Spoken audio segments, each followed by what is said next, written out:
Social মিডিয়ার জন্য আমরা বেশি করে মানুষের কাছে পৌঁছাতে পারছি। গয়েশপুরে এসে বললেন বাউল শিল্পী প্রিয়াঙ্কা দাস।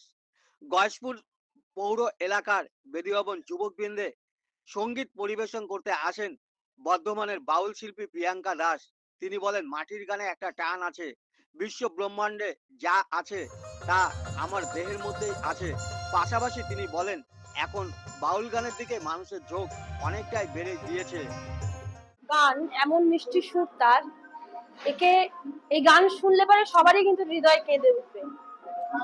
তো এটা এখন আগেকার থেকে সমাজ আরো শিক্ষিত হচ্ছে এবং আস্তে আস্তে এই গানের মাহাত্ম্যটা বুঝছে, সেই জন্য এই গান গ্রাম থেকে শহরের দিকে আর কি এগিয়ে যাচ্ছে।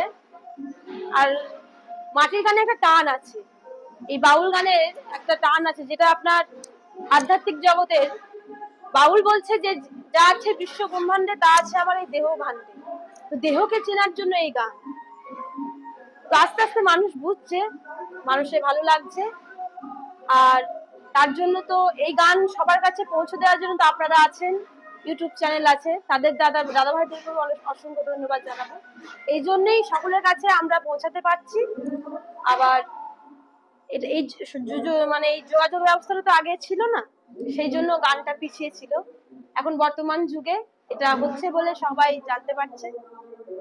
একটা সময় কিন্তু বাউল গানের, লোকগীতি গানের মাহাত্ম্যটা মানুষ বুঝতে পারছে। প্রিয়াঙ্কা দাস বাউল।